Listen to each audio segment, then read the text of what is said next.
Quero trazer um tema para esta palavra, um pouco concernente à nossa vivência de hoje, que seria eclésia, o poder da influência. Fala comigo, eclésia, o poder da influência. Olha para o teu irmão e fala para ele assim, eclésia, o poder da influência. Glória a Deus. O que significa eclésia? Eclésia é a junção de duas palavras. Ek, que é para fora, o significado é fora, e eclésia, que seria chamado, chamados para fora. Quando Jesus ele fala assim, olha, eu edificarei a minha igreja, a palavra no grego original ali é eclésia. Jesus ele está falando que iria edificar a sua eclésia, ou seja, os chamados para fora, aqueles que teriam o poder da influência no mundo. Amém, amados? Glória a Deus. Essa palavra eclésia, ela já era utilizada por alguns pensadores, alguns filósofos gregos naquela época. Platão, por exemplo, ele tinha a sua eclésia, ele tinha o seu grupo de estudo, o seu grupo de ensino, ele tinha um grupo de eclésia. Os gregos, eles também utilizavam as eclésias para algumas administrações. E eu quero aqui trazer apenas dois conceitos, existem vários, apenas dois conceitos de eclésia para a gente entender o que Jesus queria dizer nesse texto de Mateus capítulo 16. Porque é interessante nós pensarmos que toda vez que Jesus ele falava algo que os discípulos não conheciam, Jesus ele falava e os discípulos logo em seguida perguntavam, Senhor, nos explique, ensine aquela parábola que o Senhor citou, fale para nós o que significa esse contexto que o Senhor está dizendo. Mas quando Jesus ele diz, eu edificarei a minha eclésia, nenhum discípulo perguntou, Senhor, o que é isso? O que é eclésia? Como assim? Como que o Senhor vai edificar a sua eclésia? Os discípulos não perguntaram isso para Jesus. Era sinal que eles estavam entendendo muito bem o que Jesus estava dizendo. Para isso nós precisamos mergulhar neste contexto cultural, histórico, que os discípulos estavam vivendo, para nós também absorvermos exatamente a intensidade dessa eclésia que o próprio Jesus disse que iria edificar. Amém? Naquela época, existia com os gregos uma eclésia, que seria uma eclésia de administração. Ou seja, os gregos eles juntavam ali os melhores pensadores da época, os melhores filósofos da época, eles juntavam um grupo e formavam uma eclésia para administrar as polis, ou seja, as cidades. Os gregos eles se juntavam naqueles círculos ali de estudo e eles iriam identificar quais eram as dificuldades que as cidades estavam vivendo. E aí eles começavam a pensar, como é que nós podemos resolver este problema? E ali eles pensando, cada um dando um palpite, cada um dando uma solução. E juntos, naquela eclésia grega, eles resolviam os problemas da cidade, da sociedade naquela época. Mas quando eu leio o Evangelho de Mateus capítulo 16, não é a eclésia grega que eu encontro, mas sim um contexto da eclésia romana. E para isso eu quero mostrar para vocês como que Jesus está querendo trazer para nós esse conceito de eclésia romana e como que ela funcionava. Roma também tinha suas eclésias, mas não era uma eclésia para administração, porque o imperador Herodes, no caso, ele era o manda-chuva, ele mandava em tudo, então o que ele decidia estava decidido. Então ele não precisava de uma eclésia para decidir, para solucionar algumas coisas. Mas, como ele percebeu que o exército dele, ao conquistar outras nações, estava tendo um custo muito alto, então ele começou a reunir a eclésia. Vamos lá, como funcionava? Toda vez que o exército romano precisava conquistar uma nação, o que eles faziam? Roma tinha o maior exército do mundo daquela época. No entanto que todo o soldado romano já nascia com um conceito, com um orgulho de ser romano, porque para eles não havia outra nação vencedora. No entanto que eles tinham ditado entre os soldados romanos que eles eram vencedores em tudo. Por isso que quando o apóstolo Paulo está escrevendo a carta aos romanos, ele cria um novo conceito de vencedor. Ele fala assim, olha, vocês podem ser um vencedor, mas em Cristo nós somos mais que vencedores. Amém? E aí, os romanos, eles tinham esse conceito, porque toda guerra que eles iam, eles conquistavam. Eles tinham um maior exército, eles tinham um poder bélico muito forte para aquela época. Então, toda vez que eles iam conquistar uma nação, eles chegavam com aquele exército de 500 mil de soldados, 1 milhão de soldados, e conquistava qualquer nação que eles queriam. Por isso que quando o imperador romano ele queria conquistar uma nação, ele juntava lá o seu exército, marchava dias e dias, às vezes meses, chegava até um determinado local, um país, uma nação que ele queria conquistar, chegava ali, ele dizimava aqueles homens, ou matava aqueles homens, e conquistava aquela nação à força, a troca de muito sangue derramado.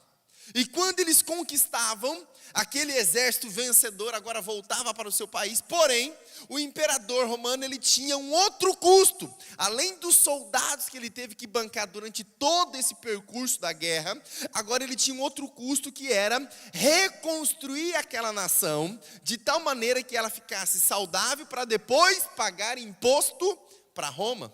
Então o custo era muito grande. Ele tinha ali uma energia dispensada para conquistar um país, uma nação muito grande. E o resultado seria a longo prazo. Então ele conquistava uma nação, depois de 20 anos, 30 anos, que eles conseguiam obter lucro daquela nação conquistada. E quando o imperador percebeu que isso ia ser muito dispendioso, o que ele fez? Ele agora contrata as eclésias. E as eclésias romanas não era para administrar a cidade conquistada. Pelo contrário, a eclésia romana era para conquistar aquelas cidades, aquelas nações. Então, só para a gente colocar um equilíbrio aqui de entendimento. Eclésia grega é para administração. Eclésias romana para conquista. Amém? Vamos falar comigo? Eclésia grega, administração. Eclésia romana, conquista. Amém? Então agora, eu creio que você ainda está com a sua Bíblia aberta. Acompanhe comigo esse texto, nós vamos extrair qual era a eclésia que Jesus estava aqui querendo mencionar, querendo trazer ao contexto dos seus discípulos. Aqui em Mateus capítulo 16, Jesus, no versículo 13, está escrito assim, ó, e chegando Jesus às partes de Cesareia de Filipe. Vamos entender um contexto desta cidade. Onde ficava Cesareia de Filipe? Jesus, praticamente todo o seu ministério foi feito em Israel, nos termos ali no país, na nação de Israel. Poucas vezes ele saiu fora de Israel, que foi ali em Decápolis, quando ele foi curar aquele gadareno, vocês lembram disso? Mas praticamente todo o seu ministério terreno foi feito ali em Israel. E bem ao norte de Nazaré, tinha uma cidade chamada Cesareia de Filipe. Ou seja, era uma cidade romana dentro de Israel. Era uma cidade que Filipe, que era um dos governadores de Roma, dentro de Israel, ele um dia quis homenagear ali ao César, ao imperador. Então o que ele fez? Ele criou uma cidade em homenagem a César. Por isso que o nome da cidade era Cesareia de Filipe. Então aquela cidade que Filipe, o governador, criou dentro de Israel, era uma cidade 100% romana. As construções, as ruas, a ambientação daquela cidade era totalmente romana. Por isso que quem andava em Cesareia de Filipe, dentro de Israel, dava a impressão que ele estava que ele estava passeando por Roma. Então todos os monumentos erguidos naquela cidade eram em homenagem a César, eram em homenagem a Roma. Então quando Jesus ele quis ensinar sobre eclésia, ele quis mencionar pela primeira vez eclésia para os seus discípulos, para onde que ele vai? Para Cesareia de Filipe. Então, chegando nas partes de Cesareia de Filipe, Jesus começa a interrogar os seus discípulos. Então eu penso, Jesus ali andando com os seus discípulos para um lado e para o outro, dentro de Cesareia de Filipe, olhando aqueles monumentos, aquelas ruas, e Jesus começa a indagar os seus discípulos, olha, o que o povo estão dizendo que eu sou? E aí os discípulos começam a responder, olha, uns estão dizendo que é João Batista, outros Elias, Jeremias, ou um dos profetas. E Jesus lhe pergunta, mas e vocês? Quem vocês acham que eu sou? E aí Pedro ele se antecipa e ele fala, olha, essa resposta eu tenho. Eu já recebi uma revelação do alto. Tu és o Cristo, o Filho do Deus vivo. quando Pedro, agora pensa comigo, queridos, na cena, Jesus perguntando, Pedro respondendo, e aquela revelação poderosa saindo da boca de Pedro. Deixa eu abrir um parênteses. Todo cristão precisa receber essa revelação do alto. Queridos, não tem como nós vivermos uma vida com Cristo nessa terra sem ter o entendimento desta revelação. Porque você não vai viver da revelação do outro, você precisa ter a tua revelação de quem é Jesus para você. Então Pedro recebeu a revelação de Deus. Olha, eu sei quem tu és o Cristo, Filho do Deus vivo. Queridos, naquela época, para um judeu reconhecer que alguém ali entre ele era o Cristo, o Messias, o esperado da alma deles, o esperado de toda a nação, era algo muito profundo, tinha que ter muita convicção. E quando Pedro lança essa revelação, a revelação saindo da boca dele, Jesus pega aquela revelação e fala, você entendeu.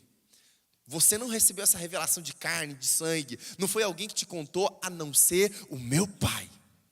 E quando Jesus pega aquela revelação, olha para Pedro, o nome Pedro significa pedrinha. E aí Jesus ele faz esse trocadilho, tu és Pedro, ou seja, tu és pedrinha. Mas sobre esta pedra, esta revelação de que eu sou o Cristo, sobre esta rocha, quando ele fala pedra, ele está falando de rocha. Então tu és pedrinha, mas sobre esta rocha edificarei a minha eclésia. Edificarei a minha igreja.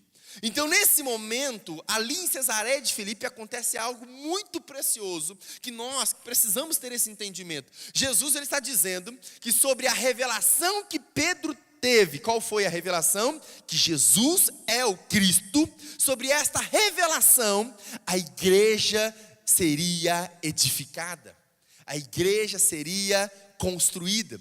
O termo ali em grego é oikoidemel. Esse termo de construção, Jesus está falando assim, olha, eu vou construir. Está falando de edificação contínua. Enquanto a igreja estiver nessa terra, ela vai estar em constante crescimento. Ela vai continuar crescendo o tempo todo. É uma construção no gerúndio. Ela sempre vai estar nessa ação de crescimento. E é o que está acontecendo com vocês, amém, queridos?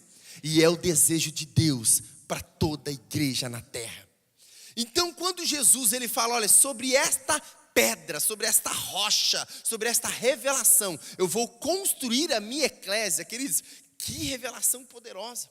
Jesus está dizendo que ele, a pedra angular, ele, a nossa rocha, a nossa base, o nosso alicerce, estará permitindo que nós sejamos edificados nesse grande edifício espiritual como igreja dele. E ali naquele momento, Jesus em Cesareia de Filipe fala pela primeira vez da eclésia, pela primeira vez da sua igreja. Foi por causa deste momento que Jesus fala que vai ter a sua eclésia, que tem aquela briga lá de Tiago e João, não sei se vocês lembram, que a mãe deles fala assim, mestre, olha, permita que o meu filho, um se assente à sua direita, o outro à sua esquerda, e os outros discípulos ficam bravos. Por que que João e Tiago estão querendo sentar à destra, um à direita, outro à esquerda? Mas exatamente por causa disso, porque todo imperador que tinha sua eclésia, tinha os seus principais, aquele que sentava à sua direita, aquele que sentava à sua esquerda. Então a eclésia que eles estavam pensando, era uma eclésia de governo, não era exatamente um governo terreno que Jesus estava falando. Jesus estava falando da sua igreja, de um governo espiritual, amém? E nesse momento, Jesus começa a mencionar sobre uma eclésia. E como ele está em Roma, eu penso que a eclésia que Jesus quer edificar não é uma eclésia simplesmente de administração, mas sim uma eclésia de conquista. Há 2 semanas atrás, vocês viram aqui na praia, foi aqui nessa praia, pastor? Uma grande conquista de alma, sim ou não? É exatamente essa ideia que Jesus quer trazer para a sua igreja, que a eclésia que Jesus está edificando é uma eclésia que não para de conquistar almas, não para de conquistar vidas para o reino de Deus, amém? Vamos dar uma olhada um pouco sobre o contexto cultural. Roma estava dominando Israel. Naquela época, Roma já tinha ali já uns 400, 500 anos que estava já no Império Romano, o maior império da época, conquistando o mundo daquela época. E quando Roma está dominando Israel, Israel debaixo daquele jugo, todos eles achavam que o Messias viria, o Cristo viria, exatamente para derrotar Roma. Mas quando Jesus começa a trabalhar esse contexto de eclésia, ele começa a dizer que a eclésia dele não seria deste mundo, não seria desta terra. Seria uma eclésia que iria andar num outro nível, num nível espiritual, num nível de conquista totalmente diferente daquilo que eles já tinham visto. Quando Jesus ele começa a trabalhar no coração dos seus discípulos, que a eclésia iria crescer, iria avançar, seria através da conquista. Por isso, hoje, eu quero enfatizar um pouco do poder da influência. Por que que Jesus ele começa a mencionar o tempo todo que nós deveríamos influenciar? No entanto, que quando lá em Mateus, no Sermão do Monte, capítulo 6, ele começa a dizer assim, olha, vós sois o sal e a luz, e depois ele fala que um pouquinho de fermento leveda toda a massa. Jesus o tempo todo ele está falando de influência. A igreja precisa caminhar, trilhar uma conquista através da influência na cidade. Vamos dar uma olhada. O imperador romano, ou entendendo um pouco mais sobre a eclésia romana, quando ele queria conquistar agora uma cidade, o que ele fazia? Ele iria não mais juntar 500 mil de soldados para poder conquistar uma nação. Ele juntava assim, ele pegava a sua eclésia, que era o melhor em cada área na sociedade, juntava uma equipe, juntava uma turma e falava assim, ó, vocês serão a partir de agora a minha eclésia. Então ele pegava o melhor professor, o melhor advogado, o melhor engenheiro, o melhor pedreiro, o melhor médico, ele pegava o melhor de cada área, juntava e falava assim, ó, vocês vão ser a minha eclésia. E vocês vão conquistar um país. Vamos colocar aqui, por exemplo, a Síria. Vocês vão conquistar a Síria. Então aquele grupo sabia muito bem que eles pertenciam à eclésia romana e que eles estavam indo para a Síria com uma missão. Lembra quando Jesus, lá em Lucas capítulo 9, envia os 12 discípulos para uma missão? Que era para pregar, expulsar e curar os enfermos, lembra disso? Então, quando o imperador romano chama aquela eclésia, fala assim, olha, vocês têm uma missão, vocês vão influenciar aquele país. Então, aquele grupo, bem menor do que aquele 500 mil de soldados, aquele grupo de talvez 10, 20, 30 pessoas, eles eram bancados pelo Império Romano para ir até a Síria. Quando eles chegavam na Síria, eles iriam cada um fazer o quê? Cada um iria trabalhar na sua própria função.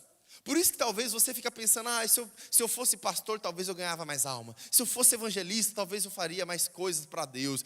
Se eu tivesse mais tempo livre, talvez eu ganharia mais almas, eu faria a obra com excelência, talvez eu lideraria uma célula. Escute, queridos.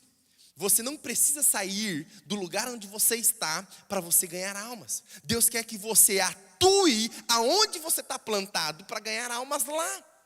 É exatamente lá que Deus quer que você alcance vidas. Então, se você é um professor, se você é um advogado, se você é um pedreiro, se você é uma faxineira, é exatamente no lugar onde Deus te colocou que você vai alcançar muitas almas.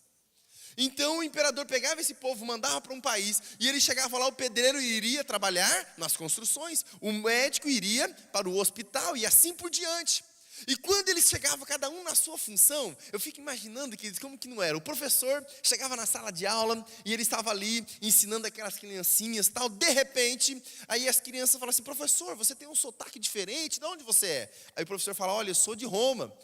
Professor, mas como que é lá em Roma? Aí o professor começava a falar, olha, lá em Roma, se vocês estudassem lá em Roma, as carteiras de vocês não seriam desse jeito. As carteiras seriam muito melhor. A lousa não seria essa lousa verde, seria aqui um quadro multimídia. Vocês teriam as melhores aulas, vocês teriam passeios nos planetários, vocês iriam ter equipamentos, materiais pedagógicos de alta geração, de última geração. E aí as criancinhas ficavam tudo assim, pensando, puxa vida, eu podia estudar em Roma.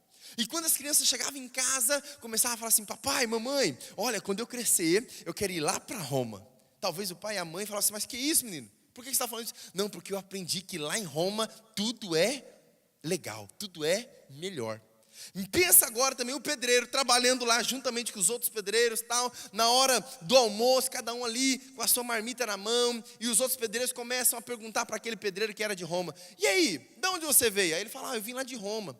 Rapaz, mas e aí, como que é lá? Aí o pedreiro romano começava a fazer o quê? A sua influência. Ah, rapaz, olha, lá em Roma, as nossas ferramentas são as melhores. Enquanto vocês demoram aqui, olha, 3, 4 dias para levantar uma parede, lá a gente levanta em questão de horas. Lá em Roma, você precisa ver as construções que nós fazemos. Nós fizemos lá um coliseu romano, uma arquibancada que cabe milhares e milhares de pessoas. A construção lá é fantástica. E os pedreiros, olha, ganham muito mais. Aí os outros pedreiros ficavam um pensando, um olhando para o outro: puxa vida, se a gente trabalhasse lá em Roma, a gente teria melhores ferramentas, melhores condições de trabalho, nós teríamos, né, melhores salários, as nossas famílias estariam melhores estruturadas. Pensa, o médico está lá clinicando, tal, de repente no meio de uma cirurgia, junto com os outros médicos, aí os outros médicos perguntam assim: mas e aí, como é que resolve? Olha, se a gente estivesse lá em Roma, eu teria um aparelho assim para poder fazer essa cirurgia. Se a gente estivesse lá em Roma, os hospitais lá muito mais qualificados, muito mais estrutura para poder atender esse paciente. Os outros médicos talvez ficariam todos também desejosos de estar na onde? Em Roma. E assim por diante, cada um dos profissionais atuando na área em que estava, influenciando. Olha para essa pessoa cheirosa que está do seu lado, fala para ela assim: olha, influencie. Fala para ela bem forte: aonde você estiver, influencie. Queridos, nós somos chamados para influenciar. Aonde nós estivermos, da onde Deus nos plantou, é ali que Deus quer que nós influenciamos. Só existem 2 tipos de pessoas: as pessoas que influenciam e as pessoas que são influenciadas. O que está acontecendo contigo? Você está influenciando lá no teu trabalho, lá na empresa onde você está, lá na escola, na faculdade, ou você está sendo influenciado? Só existem 2 tipos. Aí cada um que se autoexamine. Então, queridos, quando eles faziam aquele poder da influência, passado-se um tempo, eles voltavam para Roma. Quando eles voltavam, aquela eclésia voltava para o imperador perguntava para eles assim: olha, e aí, vocês conquistaram aquela nação? E aí eles falavam: sim. Passado-se um tempo, sim, nós conseguimos conquistar aquela nação. Então o imperador preparava uma comitiva e eles iam para aquela nação. E geralmente, queridos, aquela nação que foi conquistada pela eclésia, o imperador chegava com a sua comitiva, alguns soldados, eles entravam na cidade, os portões estavam abertos, recebendo o imperador com alegria, com festa. E quando o imperador chegava lá, dava ali a liberação para aquele povo também pertencer agora ao Império Romano. E detalhe, o imperador romano conquistava aquela nação sem derramar nenhuma gota de sangue. O custo muito mais baixo. E detalhe, queridos, as pessoas que queriam servir e se tornar romanas faziam isso com alegria e já pagariam imposto tranquilamente só pelo fato de servir, de estar conectada a Roma. Queridos, tamanho foi a conquista romana, tanto pelo exército, mas também pela eclésia, que chegou um dado momento da história que todos os caminhos, todos os países tinham caminhos trilhados para onde? Para Roma. Por isso que fala, né? Existe o ditado: todo caminho vai a Roma. Mas por isso, queridos, que Roma exerceu uma influência tão grande, através da conquista pelas eclésias. E quando Jesus agora, em Cesareia de Filipe, ele começa a dizer para os discípulos que também teria uma eclésia de conquista, queridos, o tempo muda. As pessoas mudam, as estratégias geralmente dão alguns detalhes de mudança, mas o intuito que Jesus está falando aqui é o mesmo: é conquistar vidas, é conquistar almas. Eu penso, falando de influência, e eu acho interessante, eu quero trazer aqui para vocês um conceito também histórico, bíblico, cultural daquela época, que Deus falou lá para Moisés, criando a lei sanitária, que é uma lei sobre higiene pessoal. Lá em Deuteronômio capítulo 23, quando Deus está passando para Moisés, olha os detalhes, o povo não pode fazer isso, o povo tem que lavar a mão antes de comer, olha o povo se ficar impuro durante a noite, tem que se tirar do arraial, não pode se contaminar tal. E Moisés ali vai passando todas as instruções para o povo. E tem uma parte lá em Deuteronômio capítulo 23, versículo 13, que Deus fala para Moisés assim, olha, ensina o povo que todas as vezes que eles forem para o deserto, que eles forem para a guerra, que eles forem fazer longas jornadas, eles levem ali o seu mantimento, levem a sua arma, mas também levem uma pá. É interessante falar, mas levar uma pá, para que eles vão levar uma pá? E Deus passa toda a instrução para Moisés, olha, eles vão levar uma pá, porque quando eles estiverem ali no deserto, quando eles estiverem no caminho e sentirem uma necessidade como eu vou te explicar? Uma necessidade de fazer, o número 2, e ali eles precisam sair do caminho, e com aquela pá eles precisam fazer igual o gato, vocês lembram como que o gato faz? Cava ali na areia, e, faz aquela obra maligna ali, e depois cobre de novo. Então, até esses pequenos detalhes está na Bíblia, queridos. Deus ensina ao povo tudo. Por quê? Porque para que outra pessoa não venha, pisa, e não acabe pegando ali alguma doença, para não virar ali, realmente, não viralizar uma bactéria, e assim por diante. Deus, ele é muito detalhista na questão do cuidado, da higiene do povo. E aí eu penso, queridos, lá, já no Sermão do Monte, quando Jesus está ali com aquele povo já 2, 3 dias andando no deserto, com aquela multidão, e quando as pessoas precisavam fazer aquelas necessidades, tinha um monte de banheiro químico, não tinha no deserto? Não tinha. E como é que aquele povo fazia as suas necessidades? É a mesma coisa, a lei estava valendo, Então, as pessoas estavam no caminho. Talvez você fale assim, pastor, mas no deserto não existe caminho. Tem. Pode ver que os camelos, quando estão caminhando no deserto, sempre ficam um atrás do outro. Porque por mais que nós não vemos, mas todo deserto existe um caminho. Então, por isso que até Jesus ele fala assim, olha, eu sou o caminho, a verdade e a vida. Então, quem está, mesmo passando por deserto, precisa estar num caminho. Imagina só aquele povo caminhando, às vezes de 2 em 2, mas caminhando um atrás do outro, e eles sentiam aquela necessidade. Eles lembravam daquela lei sanitária que Moisés tinha lhe ordenado para o povo, então eles tinham que sair fora do caminho. Aqui eu já aprendo um princípio muito precioso: quem vai fazer caca precisa sair fora do caminho. É interessante que se você está em Jesus, dificilmente você vai fazer caca, é ou não é? Então o povo saía fora do caminho e ali fazia as suas necessidades. Cada um já tinha ali aquela pá, aquele pauzinho na mão para poder cavar aquele buraco na areia. Só que tem um outro detalhe muito importante também. Naquela época todo mundo carregava sal. Todo mundo carregava sal. O sal ele era tão importante que servia para muitas coisas. Servia para temperar, servia ali para dar sabor, servia para conservar, servia para desinfectar e assim por diante. Então todo mundo levava sal. No entanto que o sal era tão utilizado naquela época que a palavra salário vem de sal, que às vezes as pessoas recebiam pagamentos em sal, de tão utilizado que era naquela época. Então quando as pessoas faziam aquela obra, então o que foi recomendado? Que jogasse sal em cima daquela obra, para que outra pessoa vindo também fora do caminho não pisasse quando visse aquele branquinho na areia, no chão ali do deserto. Então a pessoa fala assim, olha, ali já tem uma dinamite, tem uma bomba atômica ali, não pise naquele lugar. Então já estava servindo para indicar que ali não podia ser pisado. Mas também, queridos, também o sal, ele servia para desinfectar, para não deixar com que aquelas bactérias daquela obra se proliferassem. Ou seja, aquelas bactérias não iriam se alastrar se o sal estivesse ali sobre aquela obra. Que o sal ele vai desintegrando, vai tirando a água e vai secando aquela situação. E eu penso, queridos, que quando Jesus... não era ironicamente, era de uma forma radical, e ele falando para a sua igreja e para os seus discípulos, para aquela multidão que estava ouvindo: vós sois o sal da carne. Não foi isso que Jesus falou? Vós sois o sal da comida. Não foi isso que Jesus falou? Ele fala o quê? Vós sois o sal da terra. Queridos, para nós que não entendíamos do contexto, sal da terra é legal, tal. Mas agora que você entende o contexto, o que Jesus queria dizer com isso?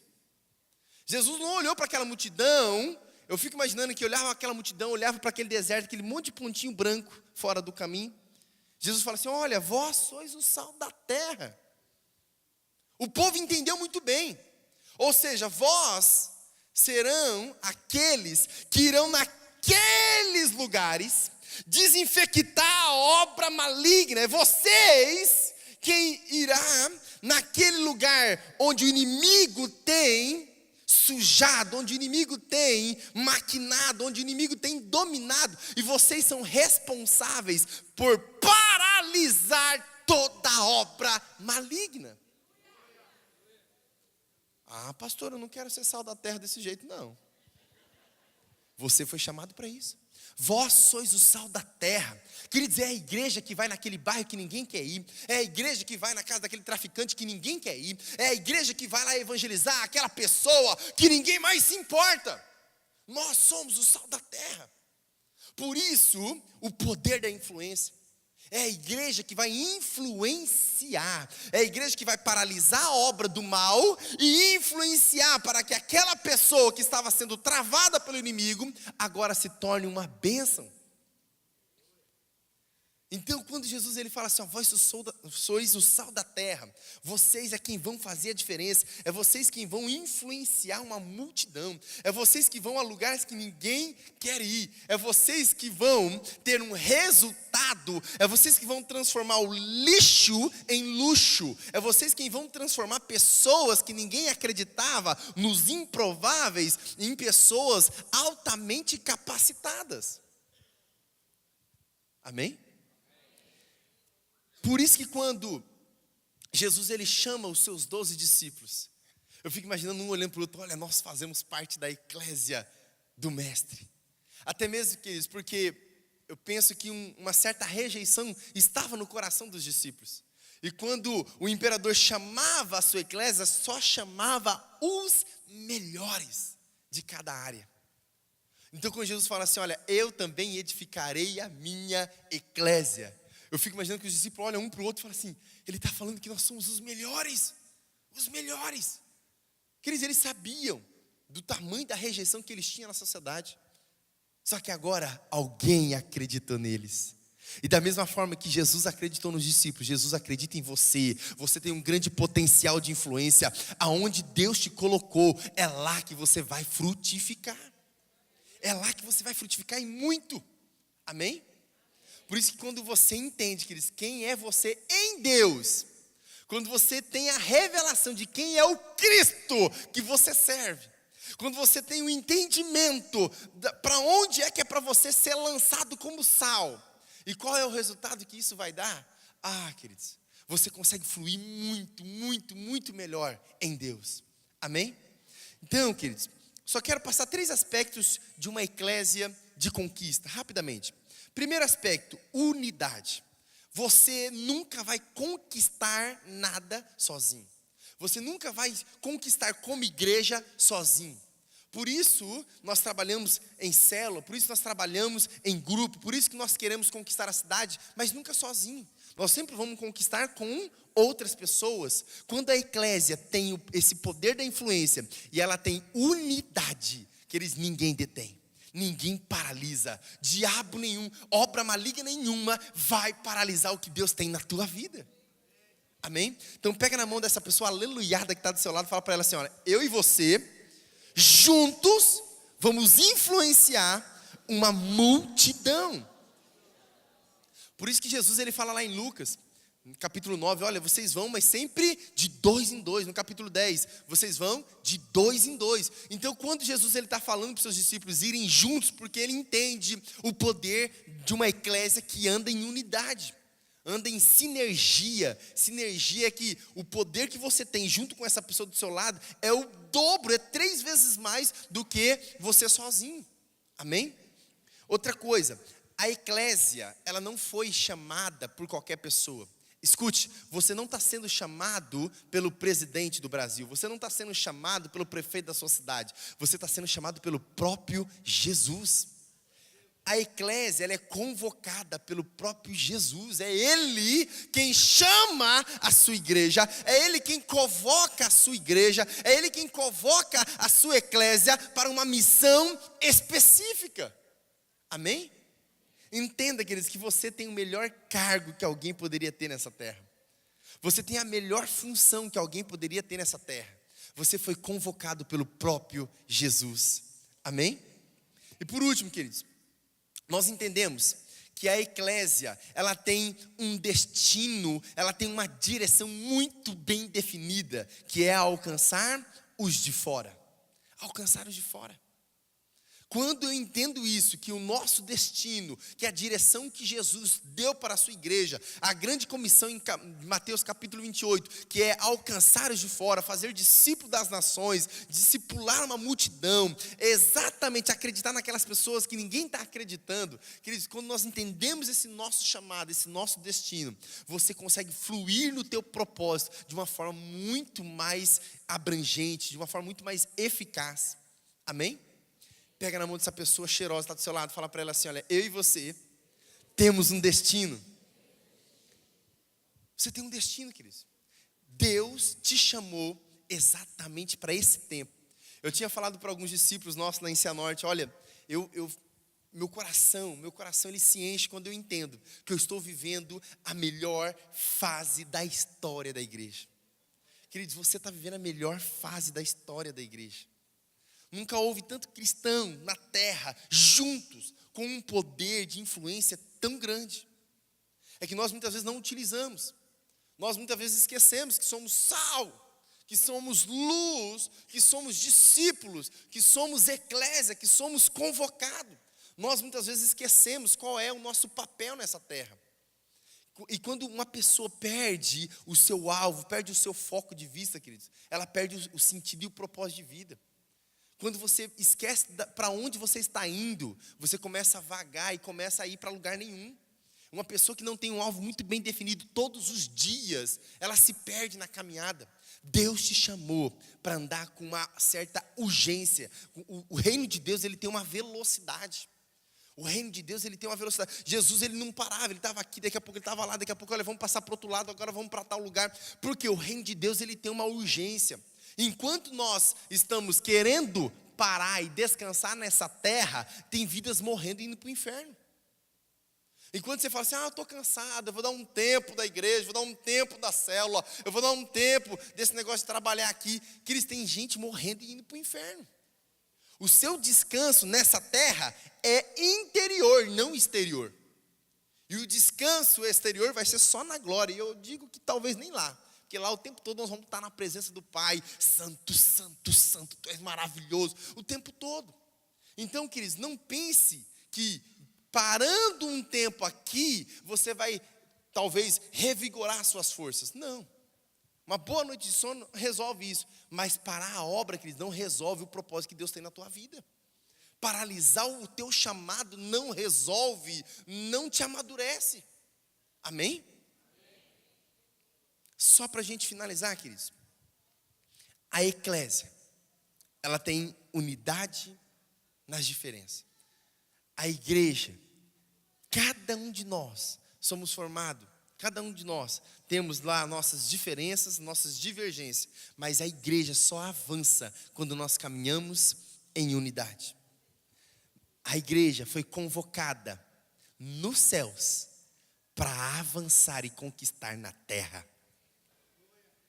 A igreja, ela é destinada a influenciar na terra, a levar uma multidão para os céus. Aleluia. Se você entendeu isso, querido, fique de pé. Fique de pé. E com o entendimento dessa eclésia, que nós não fazemos nada sozinho, pega na mão dessa pessoa que está do seu lado.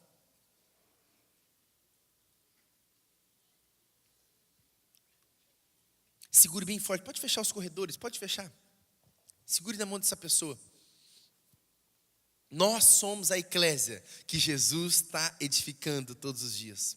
Nós somos a eclésia que o Senhor Jesus morreu e pagou um alto preço para que nós possamos crescer e amadurecer. Nós somos a eclésia, a igreja de Jesus Cristo nessa terra, que não foi chamada para recuar.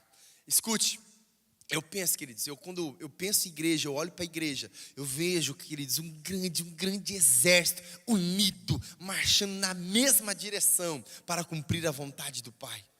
Até que nada mais importe, querido.